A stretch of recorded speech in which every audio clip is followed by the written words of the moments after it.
ओम सौराष्ट्रे सोमनाथं च श्रीशैले मल्लिकार्जुनम् उज्जैन्यां महाकाल ओंकारममलेश्वरम् परल्यां वैद्यनाथं च डाकिन्यां भीमशङ्करं सेतुबन्धे दुरामेशं नागेशं दारुकावणे वाराणस्यां तु विश्वेशं त्र्यम्बकं गौतमीतटे हिमालये तु केदारं कुशमे सन्त शिवालये एतानि ज्योतिर्लिङ्गानि सायं प्रातः पठेन्नरः सप्तजन्मकृतं पापं स्मरणेन विनश्यति स्मरणेन विनश्यति। मकर राशि वालों के लिए 16 तारीख के दिन ग्रहों का परिवर्तन का एक विशेष योग बन रहा है। बुध महाराज बृहस्पति के नक्षत्र में प्रवेश करते दिखाई दे रहे हैं और ये बृहस्पति के नक्षत्र में बुध के प्रवेश करने से सत्य माने चीज़ों को ऑर्गेनाइज करने में, चीज़ों को आपके दायरे में लाने के लिए, सामर्थ्य में लाने के लिए बहुत सुंदर योग बुध का बनकर तैयार हो गया है। ऐसे में कई दिन बाद ये बुध और शुक्र का ये योग जो बना है, मेल बना है, ये आपकी राशि के दृष्टिकोण से आपके लिए बहुत फेवरेबल रहेगा। सूर्य वहीं पर आकर दोनों ग्रहों के साथ उस जो उदित अवस्था में बना के योग बना रहे हैं, ये कहीं ना कहीं आपके लिए वारे न्यारे करने का स्थिति बनाते दिखाई दे रहे हैं। इस दिन अवश्य आपको कुछ ना कुछ रास्ता आगे बढ़ने का प्राप्त होने के योग बनेंगे और आने वाले 20-25 दिन खासतौर पर ग्रह नक्षत्रों के दृष्टिकोण से इन सब ग्रहों के प्रभाव से बहुत अच्छा पॉजिटिव योग आपके लिए बनता दिखाई दे रहा है। बस सोते मत रहिएगा। शनि इन दिनों आपको थोड़ा स्लो करता दिखाई दे रहा है। जो सोवत है सो खोवत है, जो जागत है सो पावत है, इस बात का ध्यान रखें। शनि पराक्रम के भाव में जाने के कारण से हर चीज़ में आपको इनिशिएट लेने में थोड़ी कमजोरी दिखा रखा है शनि महाराज। और 7:30 खत्म हो चुकी, अब कुछ नहीं है किसी और के, आपके हाथ में सब वक्त है। बस आपको आगे बढ़ाने की हाथ ज़रूरत है। सपोर्ट मिलेगा, अवश्य मिलेगा। समय इस वक्त आपकी राशि में ऐसा बना हुआ है। 17 तारीख का दिन मंगलवार का दिन है, अमावस्या तिथि साथ में लेकर आई है और ये वही योग बन रहा है जिस दिन पे युगादि में एक नया युग आरंभ हुआ था। तो मंगलवार के दिन जो फागुन की अमावस्या जब पड़ जाती है तो ऐसा सुंदर योग बनता है जिस योग को बोला जाता है पुष्कर योग। और इस दिन कुछ खास उपाय कर लेने से कहा जाता है कि बहुत सारे भार जीवन के कट जाते हैं। तो आलस्य मत रहिए, इस तिथि के महत्व को समझ लीजिए। ग्रह नक्षत्रों के दृष्टिकोण से ये समय आपकी राशि के दृष्टिकोण से कीर्ति योग बनाकर तैयार कर रहा है। गजकेसरी योग आपकी राशि में बना हुआ है जो कहने जा रहा है कि आपका अपना घर, आपके अपने लोग, आपके अपनी किस्मत, आपके अपने कर्म, आपके अपने जो शुभ चिंतक हैं वही आपके लिए लाभदायक सिद्ध हो सकते हैं। उन्हीं के द्वारा आपके परिवार से ही किस्मत खुलने का रास्ता आपके लिए खुलता दिखाई दे रहा है। तो अपने लोगों का महत्व समझिए, अपने लोगों को प्रसन्न रखिए, इस बात का ध्यान रखते हुए कार्य करने का प्रयास कीजिए। चीज़ें आपके फेवर में आने के लिए बहुत ज़बरदस्त ग्रह योग बनाते दिखाई दे रहे हैं। तो इस समय में विशेष तौर पर कुछ खास उपाय भी करने का प्रयास कीजिए। मंगलवार का दिन है, अमावस्या तिथि है और जो शास्त्र में महत्व लिखा है लिंग पुराण के अनुसार से वो भी जान लीजिए। जो 17 तारीख की अमावस्या मंगलवार के दिन पड़ रही है, भौमवती अमावस्या योग पड़ रहा है जो, ये बहुत शुभ है। फागुन मास की अमावस्या शास्त्र के दृष्टिकोण से कहा जाती है कि यदि मंगलवार को पड़ जाए तो ये कहीं ना कहीं बहुत सुंदर योग बनाती है। और इस योग के अंदर, शास्त्र के अंदर कहा जाता है कि उड़द की दाल और दही का दान करने से, उड़द की दाल और दही का, क्योंकि इस दिन युग भी आरंभ हुआ था। कहा जाता है कि फागुन मास के दिन जो अमावस्या पड़ती है, फागुन के महीने में अमावस्या जो पड़ती है, उससे कुछ युग को भी आरंभ। देखिए ये शास्त्र के दृष्टिकोण समझे कि केवल चतुर्युगी नहीं है, ये चतुर्युगी तो एक छोटी साइकिल है। इसमें अनेक बार वो युग हो चुके हैं, क्योंकि इस वक्त जिस हम योग में चल रहे हैं वही वस्वत मनवंतर में इस वक्त चल रहे हैं, कलयुग के प्रथम चरण में चल रहे हैं और ये अनेक बार संसार में रचना होती है। तो शास्त्र के दृष्टिकोण से कहा जाता है इस तिथि को युग का आरंभ भी माना जाता है। तो इस दिन अवश्य पिंडदान करना चाहिए, अपने पितरों के निमित्त पूजन करना चाहिए और साथ साथ इस दिन मंगलवार का सुंदर अमावस्या का योग पड़ रहा है तो आपके पितृ इत्यादि कार्य के लिए पिंडदान करना, साथ साथ ब्राह्मणों को भोजन कराना, गरीबों को भोजन करना, हनुमान जी की उपासना करना, ये सबसे श्रेष्ठ कार्य किए जाते हैं। मंगलवार का दिन है, विवेकानंद योगाश्रम में इस दिन बड़ा सुंदरकांड का पाठ रखा गया है और साथ साथ इस सुंदर तिथि पर यज्ञ भी रखा गया है। भगवान की समस्त मनोकामनाओं की पूर्ति करने के लिए विशेष यज्ञ का आयोजन किया गया है, सुंदरकांड का पाठ किया गया है, सवा मणि का भोग रहेगा और शाम को अवश्य आप इस कार्यक्रम में पधारें। माँ भगवती की कृपा से भगवान के सानिध्य में बैठकर इस विशेष तिथि पर लिंग पुराण के अंदर इस शास्त्र के दृष्टिकोण से कहा जाता है कि फागुन मास की अमावस्या के दिन रुद्र, अग्नि और ब्राह्मणों का पूजन करने से, तीन चीज़ों का, भगवान रुद्र का, अग्नि का, जिसे भगवान रुद्र का जो, इसलिए हमने सुंदरकांड का पाठ भी रखा है,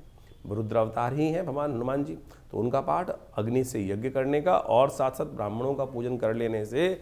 और शास्त्र में दृष्टिकोण से कहा जाता है, लिंग पुराण के अंदर लिखा है कि इस दिन उड़द, दही और पूरी इत्यादि, उड़द की दाल, दही इत्यादि और पूरी इत्यादि का नैवेद्य के रूप में इनको अर्पण भी करना चाहिए। और ये बड़ी श्रद्धा के साथ इस दिन पूजा कर कर, कहा जाता है पितृ भी तृप्त होते हैं, और बहुत सारे कष्ट, जब पितृ तृप्त नहीं होते ना, पितृ सिर पे चढ़ा होता है, तो जीवन में बहुत सारे कष्ट, बार बार सब कुछ होते हुए भी अभाव का कहीं ना कहीं मनोभाव कहीं ना कहीं फंसा रहता है। और भगवान की कृपा से होने के बावजूद भी पितृ ऋण से के कारण से बहुत सारी समस्या हो जाती हैं। तो इस दिन यदि ये छोटे छोटे कर्म शास्त्र में वर्णित है, ये कर लिए जाए, तो कहा जाता है भगवान की कृपा से बहुत सारे कष्ट दूर होने के योग बन जाएंगे। तो इस सुंदर पर्व पर विवेकानंद योगाश्रम में पितृ के निमित्त यज्ञ भी रखा गया है। भगवान शंकर का पूजन, हनुमान जी का पूजन, ब्राह्मणों का भोजन, और साथ साथ अग्नि के द्वारा यज्ञ भी करने की व्यवस्था करी जा रही है। तो आप अवश्य इस सुंदर कार्यक्रम में भाग लें। अपने नाम से भी, यदि आप बहुत दूर बैठे नहीं आ पा रहे हैं, तो उसमें व्यवस्था रहती है, आप पूरी फ़ोन पे बात कर कर अपना स्थान आरक्षित करें। विवेकानंद योगाश्रम समय समय पर बहुत सारे जो अनुष्ठान इत्यादि कार्य हैं श्रद्धा के साथ चलते ही रहते हैं। यहाँ पर महीने में करीब करीब 10 से 12 भंडारे तो समय समय पर हम आपको उसमें निमंत्रण देते ही रहते हैं, और उसमें विभिन्न यज्ञ इत्यादि, कथा इत्यादि, रुद्राभिषेक इत्यादि समय समय पर बहुत सारे कार्यक्रम हैं।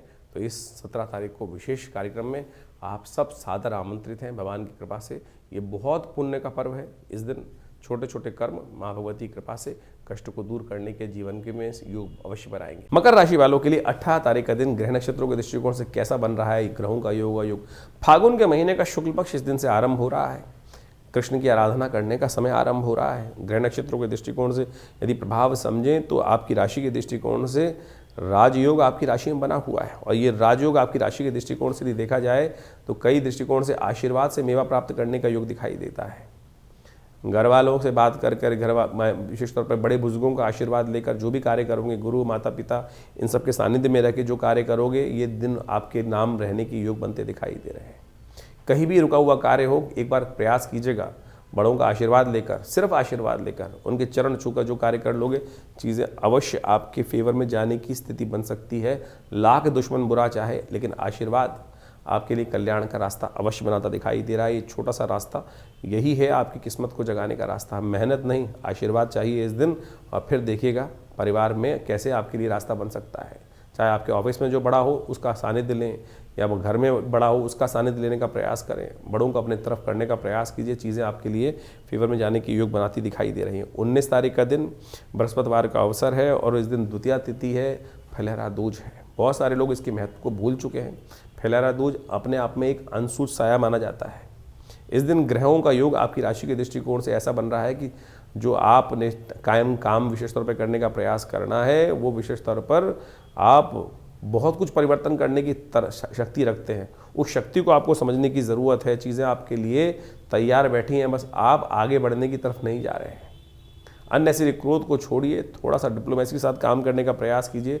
चीज़ें आपके लिए बहुत अच्छे होने की तरफ बढ़ती दिखाई दे रही हैं। ऐसा योग बन रहा है। कृष्ण की उपासना करें, फलहरा दूज का महत्व समझें। जो फलहरा दूज है ना, वो एक अद्भुत अनसूच साया माना जाता है भारतीय संस्कृति में।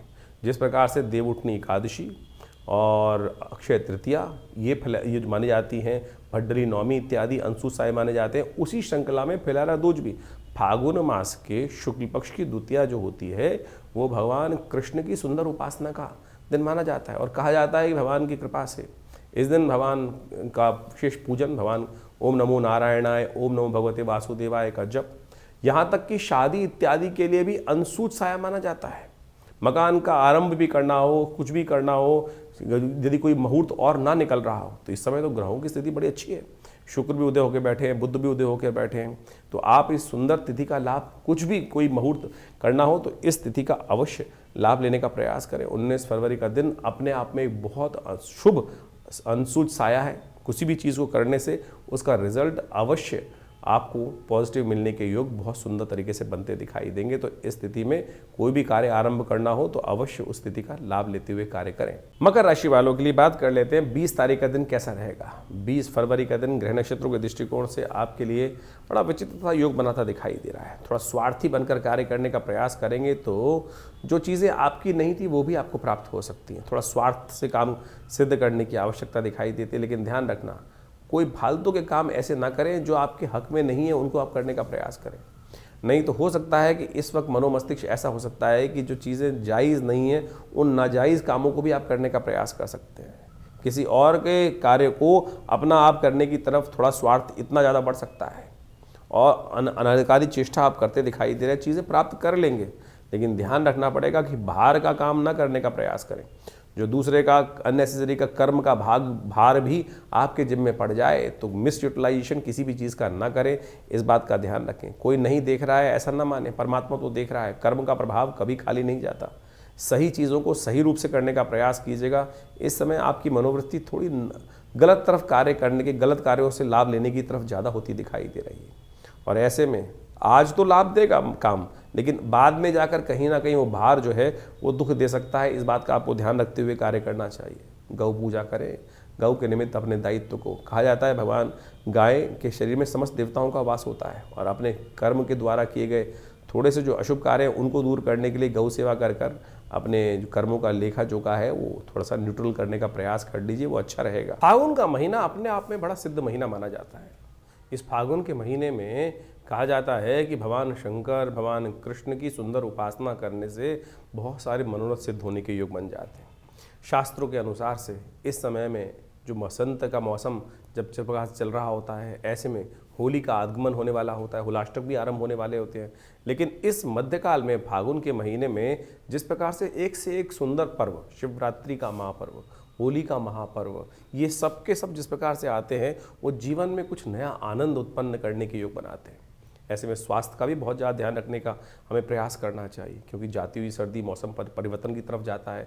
इसलिए विशेष तौर पर शास्त्रों में कहा जाता है कि इस समय में हमको व्रत इत्यादि अवश्य शास्त्र की विधि के अनुसार से जो करने को कहा जाता है वो अवश्य करना चाहिए। भगवान शंकर का आप माने अभिषेक करने का नियम जो शिवरात्रि के दिन शास्त्रों में चलता है वो पूर्ण वैज्ञानिक है।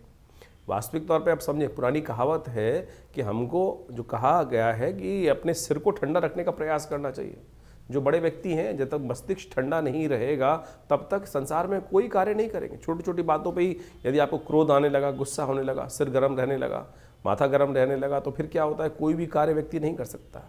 शिवरात्रि के दिन दे लोटे पे लोटा भगवान शंकर को स्नान कराने की जो व्यवस्था बनाई जाती है वो वास्तविक तौर पे मेरे और आपको ज्ञान देने के लिए है कि मस्तिष्क ठंडा रखने का प्रयास करें, प्राकृतिक रहें, प्राकृतिक जीवन का अनुसरण करने का प्रयास करें, और वो आपके लिए हर प्रकार से जीवन को कल्याण करने वाला है। जीवन का शाश्वत नियम है कि पार्थिव पूजा, सबसे श्रेष्ठ पूजा जो भगवान शिवरात्रि के दिन भगवान शंकर की जाती है वो है पार्थिव पूजा। मिट्टी का ही बनाया हुआ शिवलिंग, मिट्टी के द्वारा ही उनका जो पार्थिव शिवलिंग का निर्माण कर उनकी पूजा करने की जो व्यवस्था चलती है वो वास्तविक तौर पर जीवन के एक ऐसे निर्णय को, एक ऐसे सत्य को हमसे के साक्षात हमें दर्शन कराती है कि जिस मिट्टी से बनते हैं उसी में मिल जाते हैं और वही उसमें मिल जाना है। किस लिए इतना सारा जो संसारिक में माया में लिप्त होने का हम प्रयास सोचते हैं करने का। जीवन में बहुत सारे लोग भागते चले आते हैं, आए तैयारी भजन को ओटन लगे कपास। इस शाश्वत सत्य को हमको समझने का प्रयास करना चाहिए। इसलिए भारतीय संस्कृति में कहा जाता है कि सबसे श्रेष्ठ जो पूजा है शिव की पार्थिव पूजा, मानस पूजा ही सबसे श्रेष्ठ कहा जाती है। तो ये शिवरात्रि के पर्व और अनेक जो पर्व इस समय उपस्थित हैं उन सबके द्वारा जीवन में कल्याण का मार्ग प्रशस्त हो, इसलिए हमें इस सिद्धांत को समझना चाहिए। एक और हमने पर्व आपको बताया, विजया एकादशी, जो विजय को देने वाली एकादशी है। कहा जाता है भगवान राम भी जब विजय को प्राप्त करने की आकांक्षा से रावण से युद्ध कर रहे थे तब उन्होंने भी इस एकादशी का व्रत किया था और इसी एकादशी के व्रत के प्रभाव से भगवान की कृपा से उनको भी विजय प्राप्त हुई थी। यानी इस संसार में जो कुछ भी यवनमात्र ब्रह्मांड में दिखाई देता है वो प्रभु की कृपा से ही बनता है और प्रभु की कृपा, प्रभु का आशीर्वाद प्राप्त करने कर हम बहुत सारे अपने मनोवांछित इच्छाओं को पूर्ण करने की तरफ जा सकते हैं। तो इस संसार में परमात्मा ने भी स्वयं अपने अवतारों को लेकर यही जो निर्णय है प्रतिपादित किया है, इसको हमको अच्छे से समझना चाहिए।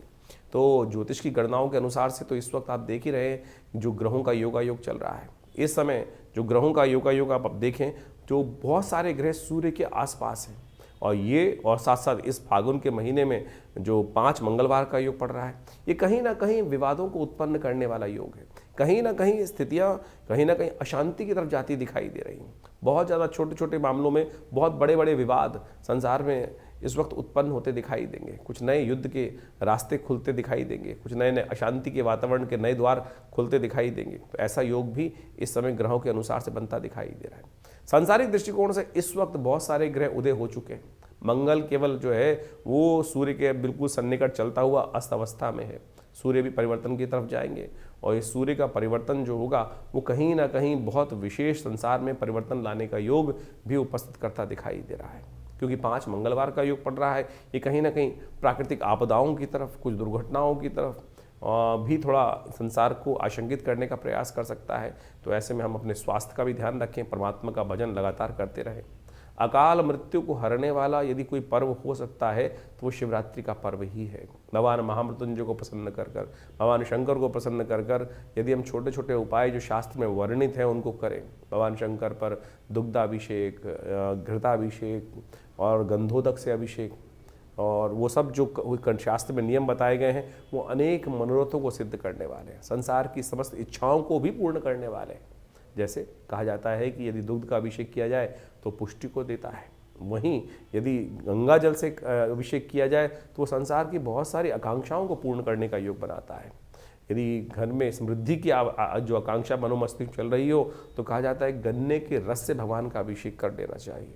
तो हमारे यहाँ कई प्रकार से, हर प्रकार से भगवान के जो अपनी संसार के लोगों की मनोकामनाओं को पूर्ण करने के लिए जो वेद में मंत्र दिए गए हैं, ऋचाएँ दी गई हैं यजुर्वेद संहिता के अंदर, जिसमें दुर्गा रुद्राष्टाध्यायी जो है यजुर्वेद संहिता के जो मंत्रों से गणानान्त्वा गणपति हवामहे से आरंभ होकर पूरा 8 अध्याय पूरा जो नमक चमक से पाठ चलता है, भगवान की अभिषेक होते हैं विभिन्न अष्टाध्यायी के द्वारा, वो विभिन्न मनोकामनाओं की, संसार की मनोकामनाओं को पूर्ण करने के लिए है। और ऐसा कोई कहा जाता है कि सुख नहीं है कि जिसकी आकांक्षा आप न करें और वो संसार में आपको न प्राप्त हो। केवल श्रद्धा की आवश्यकता है, विश्वास की आवश्यकता है। तो इस शिवरात्रि पर विवेकानंद योगाश्रम में हमने बहुत भव्य कार्यक्रम रखा है, आप सब उसमें सम्मिलित हो सकते हैं। और समय समय पर विभिन्न कार्यक्रम समय समय पर चलते ही रहते हैं, उन सबको आप अवश्य उसका लाभ लेते रहें, और भगवान की कृपा से आपके जीवन के कष्ट दूर होने के अद्भुत योग बनते रहेंगे। और समय समय पर जो कार्यक्रम के बारे में हम आपको सूचना देते रहते हैं अपने कार्यक्रम के माध्यम से, उसमें आप जुड़िए। महाभगवती कृपा से जो आश्रम में भगवती का सुंदर श्री विग्रह विराजमान है, उनकी कृपा से हज़ारों लोगों की मनोकामना ठीक हुई है, कष्ट दूर हुए हैं। तो भगवान करे आपके भी जीवन के कष्ट बहुत जल्दी दुख दूर हो, मनोकामना पूर्ण हो, ईश्वर की कृपा आप पर बनी रहे।